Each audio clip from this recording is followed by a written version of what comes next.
Importantly, how did he become famous? Life and times of Mystikal. Born Michael Tyler on September 22nd, 1970 in New Orleans, Louisiana, Mystikal was the second child and the first male child. He already had an older sister, Michelle, and soon after a younger brother, Maurice. His parents must have really liked the letter M, and Mystikal followed the trend by giving himself a stage name that begins with M. When Mystikal was 7, the first of the tragedies that would dog his life happened. His father, who ran a small neighborhood store, died due to complications from a blood clot. The Tyler household was then thrown into mourning and money troubles. But even in the midst of those financial challenges, Mystikal and his siblings experienced love and care from their mother, Marie Tyler. She did all she could to steer them away from a life of crime and constantly motivated them to excel in school while also encouraging their regular church attendance. Despite the family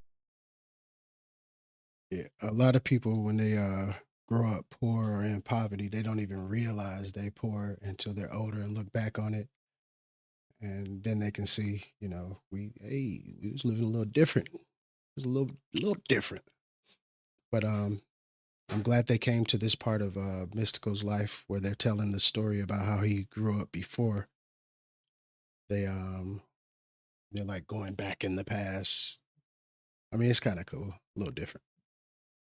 family's economic hardships, Mystikal didn't view himself as poor, thanks to his mother's efforts in shielding him from the harsh reality of their circumstances. Mystikal's journey into rap and fame began not on a stage, but in Walter S. Cohen High School. He had already started dabbling in rhymes, but it was there at high school that he got exposed to the competitive fire of the art. One day, a hallway encounter turned into a rap battle as a fellow rapper spit bars that challenged Mystikal's flow. That clash That's how most of us like got serious about music.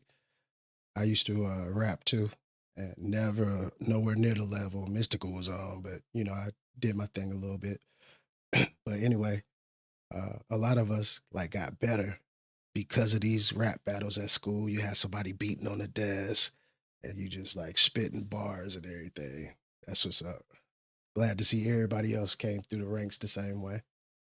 sparked a realization. Rap wasn't just about storytelling, it was about boasting, also about proving your lyrical prowess while blowing your own horn. Facing various challenges did not slow Mystikal down though, and so he began carving his way to fame in New Orleans scene. Ironically, his first taste of recognition came not also from rhymes, but from his breakdance moves under the name of Mystical Mike with his crew, the Converse. Mystikal's journey eventually led him to connect with beats by the Pound producer, KLC. As the popularity of dancing started to wane, Mystikal fully immersed himself in the world of rapping in New Orleans. KLC, standing at the forefront as a producer and DJ for a local group called 39 Posse, quickly recognized Mystikal's unique style. Impressed, he brought Mystikal into the studio to produce and record his early demo tapes. Mystikal initially chose to pursue further education after graduating from high school. However, as his rap career struggled to gain momentum, he found himself yearning to contribute more productively to his dreams. However, in a surprising turn of events, Mystikal made the decision to enlist in the United States Army. Joining the military provided Mystikal with a new set of challenges and experiences, yet his passion for hip-hop persisted. While in the Army, This one thing about that whole army situation. Um, I feel like he got into that so that he could live a better life. What I don't understand is if you weren't like criminal minded or a sexual deviant or whatever the charges are against you, if you weren't that guy, why'd you become that guy after the fame, after all the money, after having everything that you wanted in life? Now you revert back to being somebody who you weren't. That has a lot to do with what I was saying about surrounding yourself around a lot of negativity. And yes, man, once you make it to a certain point, you don't need yes men in your life ever. So once you make it to a point where these yes men are going to watch your behavior, never correct it, never tell you that there's something wrong with that.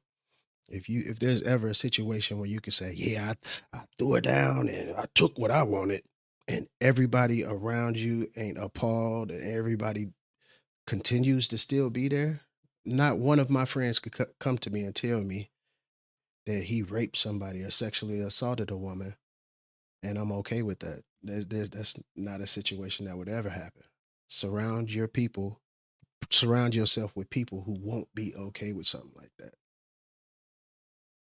He continued to nurture his musical aspirations, even as he fulfilled his duties to his country as a combat engineer during Operation Desert Storm. While he was over there, KLC and his group, 39 Posse, dropped an album titled 39 Automatic. The revelation of this release marked a pivotal moment for Mystikal, serving as a catalyst that ignited his determination to pursue a career as a rapper. Upon completing his service in the Army, Mystikal returned to New Orleans with a renewed sense of purpose, determined to sustain his dream and make ends meet. He took on various jobs, including a stint as a security guard at a shopping center. Mystikal also sought the guidance of his former boss, KLC, with the belief that he could assist him in transforming his musical passion into a career. Despite KLC's busy schedule with other hip-hop acts, he welcomed Mystikal back and made a promise to produce an album for him. However, before this could materialize, KLC needed to complete his work with 39 Posse and Magnolia Slim, later known as Soldier Slim. During this waiting period, Mystikal received a golden opportunity, an invitation to open an outdoor concert for Run DMC and Doug E. Fresh at the TRM Center. At the event, Mystikal had no idea that Leroy Precise Edwards, aka Cicey, the house producer and executive for Big Boy Records, was in the audience. Mystikal's performance, featuring a song titled I'm Not That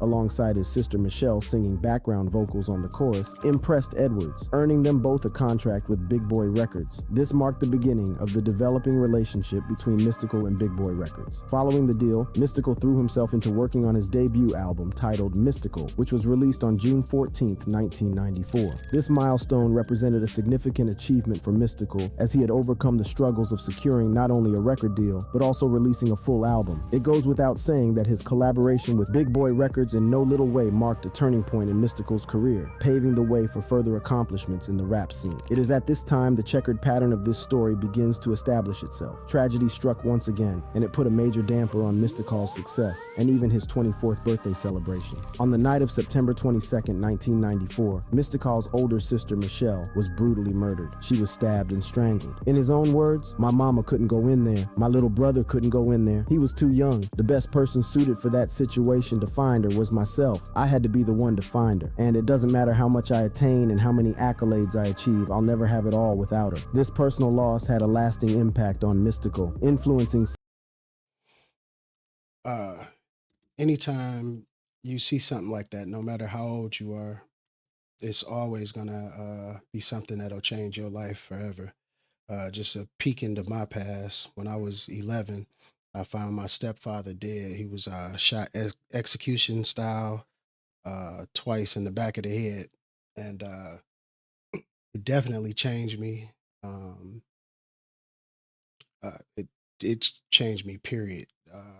Whether it's for the good or the bad, I haven't came to that conclusion yet, but it definitely opened my eyes to there being a different life, a different type of life out there. subsequent songs dedicated to her memory. Tracks like Dedicated to Michelle Tyler and Murder, along with Murder 2, Shine, and Murder 3, all served as touching references reflecting the pain and emotional weight Mystikal carried after her passing. The next year, 1995, Mystikal found himself entangled in conflicts with fellow New Orleans rappers from UNLV and the Bee Gees hip-hop groups who were affiliated with the rival Cash Money label. The battleground for this musical beef was set with diss tracks like Drag 'Em in the River by UNLV and Imagine having thousands of melodies like these. I remember all of those. So I'm here inside the Emotional Essence Library, and Big Boy by the Bee Gees. This was the era when I started listening to Mystikal. All targeting Mystikal. Responding to these provocations, Mystikal crafted his counterattacks in the form of tracks like Beware and Here I Go, both prominently featured on his second album, Mind of Mystikal. Over time, We're gonna stop right here. But Mind of Mystikal was one of my favorite CDs coming out. He like really shined on how different he was, and that's when to me, that's when he made the name for him that he got to this day. But thank you for checking this out. I am coming back with one more part to the series. This is Opinionated 3000, and I am Mr. Opinionated.